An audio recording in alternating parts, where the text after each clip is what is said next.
Okay, hi. We're back. Sorry about that. Okay, where was I? Where were we talking about? We were talking about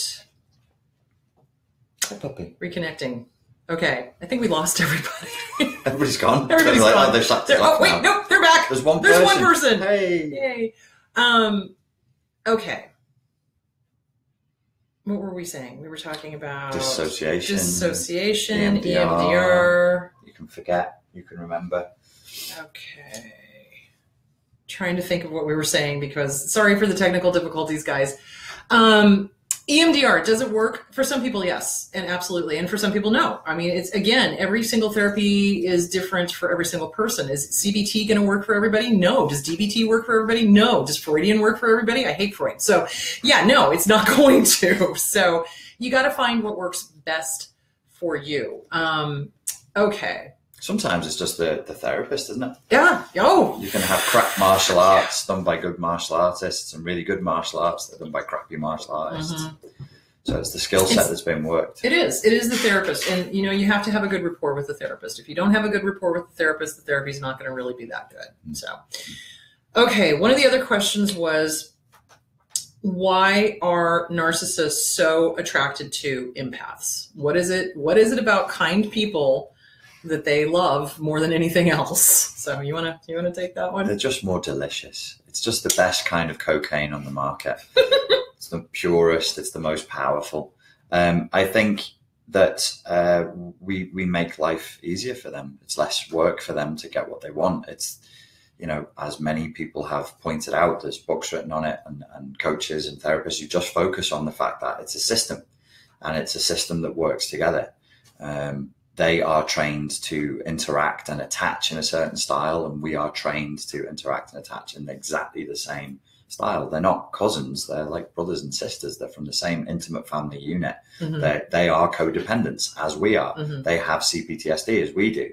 The difference is they tend to manifest as predators, and we tend to manifest as prey. It's trite to say that we're in some sort of conscious dance, because we're not. We are trained to do that and brainwashed into it from childhood. Can I stroke this dog? Oh yeah, absolutely. Cool? That's Baba. Oh, he's my little senile 15-year-old dog. Came to visit. Okay, so then the other question was, if you're living under the same roof with somebody who is narcissistic, abusive, etc., and you don't have a choice, you're like either you're a kid or you're having to move back home because of financial issues. How do you do Grey Rock? How do you be non-reactive? How do you be a Zen master? I mean, using the linguistic framework of being a Zen master, and what I started doing with some clients is talking about, going from a white belt to a yellow belt to a brown belt, black belt, mm-hmm. is actually saying to them, you need black belt level skill. You're going to have to be, you can't afford to be an amateur at this. You need to be like special forces level at this stuff, because that's the environment you're going up against, a highly trained, highly motivated enemy. They know all your weaknesses. They know exactly the terrain they're working with, and they can choose when to attack. Mm-hmm. You better up your fucking game, or they're going to drive you crazy, or they're going to drive you to do something crazy. Mm-hmm. That means you're going to lose access to your kids, or that you could end up in jail. Right, exactly. And they know how to push the buttons because they're the ones that installed them. So if you're living with a toxic mom or dad or a family member, they are absolutely going to be poking the bear because they enjoy the drama. They want you to react. And if you give a narcissist or an abuser or a malignant borderline no reaction, like literally like, it's going to piss them off. Let them be pissed off.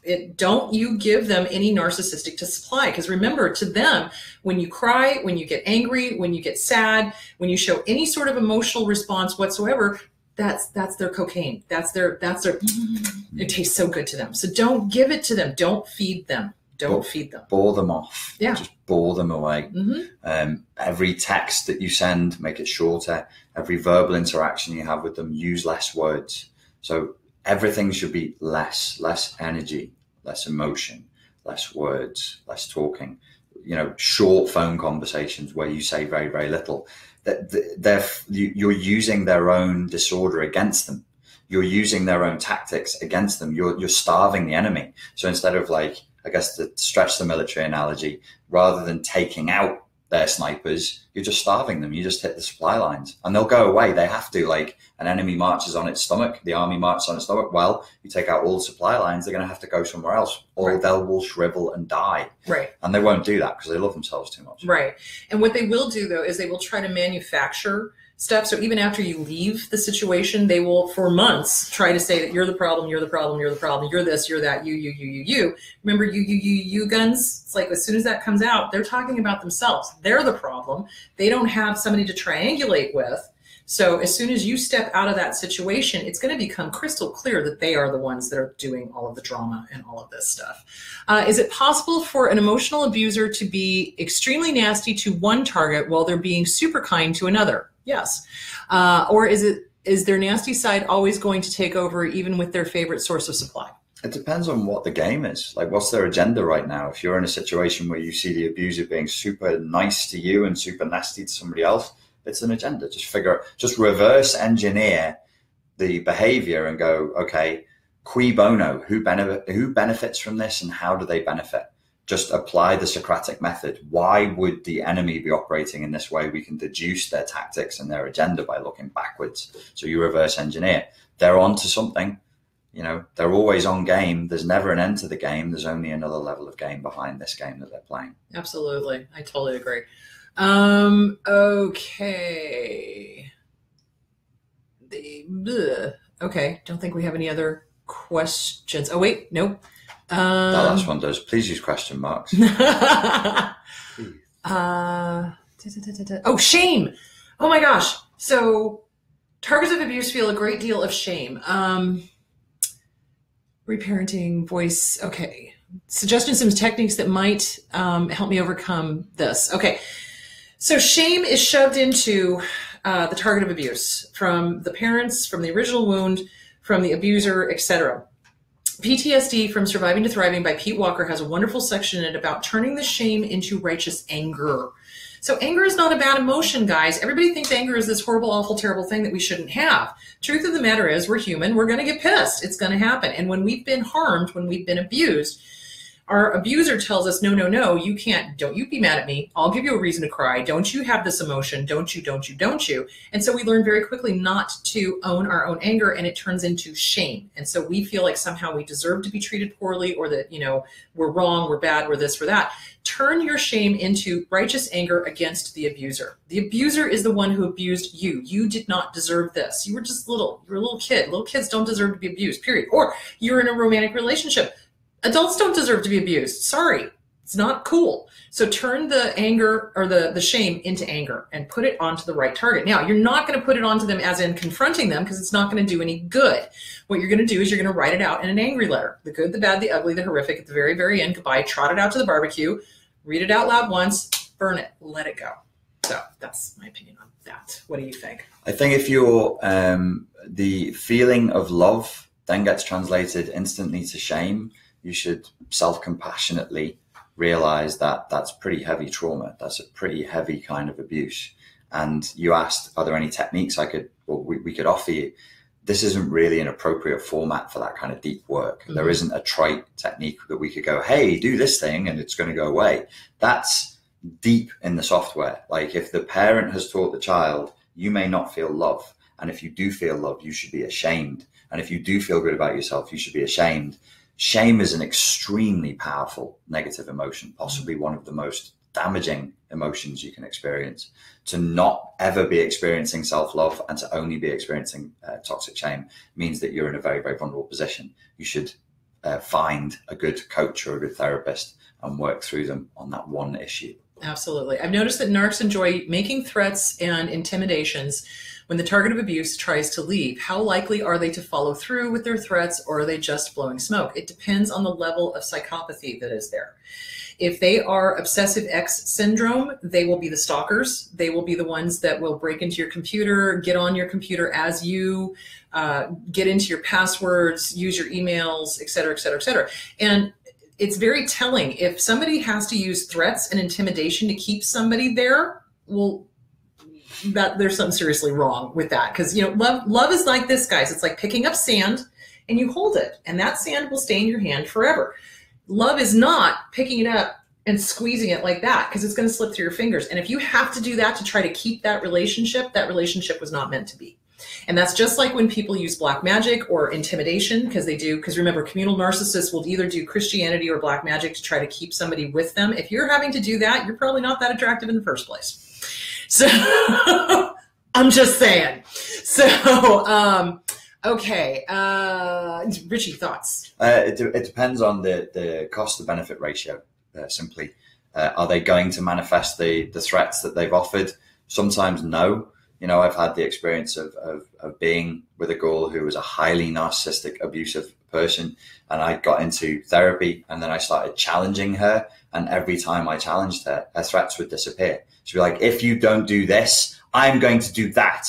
And I'd be like, I'm not living like this with a gun to my head. Pull the trigger. Yeah. Stop threatening me. Pull the trigger. What are you going to do? I don't want to hear it. Just do it. Let me just wake up and just live that reality. Right. Let's do that. Yeah. Instantly stopped. Yeah, absolutely. They're cockroaches. They scatter when the light gets splayed on them. So if they're using something from your past, because I've seen this multiple times, the narcissist will dig, and they're trying to find anything and everything that they can then use against you. Some of it's real, some of it's not. But if you have any shame surrounding that particular event, they'll know that, and they'll try to work that and use that to keep you with them. So again, if they are having to use something from your past to keep you with them, that's not a healthy relationship. And the relationship ultimately will not work because there'll be so much resentment, et cetera, et cetera. And it is a manipulation that is done by a very fearful narcissist. That's because it's all about power and control. And the second you own it and you go, yeah, that happened. Yeah, I did that. Yep, it's in my past. Poof, all of their power goes away.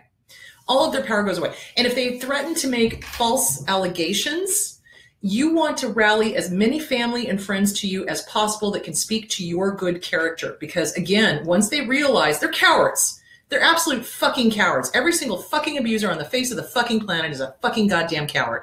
And as soon as they realize that people are seeing them and they're watching them and they're not about to let this shit happen to their loved one, they peace out. They're cowards. So yeah, you tell as many people as you possibly can. You own the shit. You own your past. You have no shame. No fucking shame. Period. I'm a little passionate about that. I don't know if you noticed that or not, but some anger came up there. Just a little. Deal with it later. Just a titch. We'll do some chanting afterwards. Can we have lunch instead? Big cocks, big. Okay. Is it common for somebody with CPTSD to not want to connect with people? Yes. I'm learning in therapy that I block people out and push without even realizing it.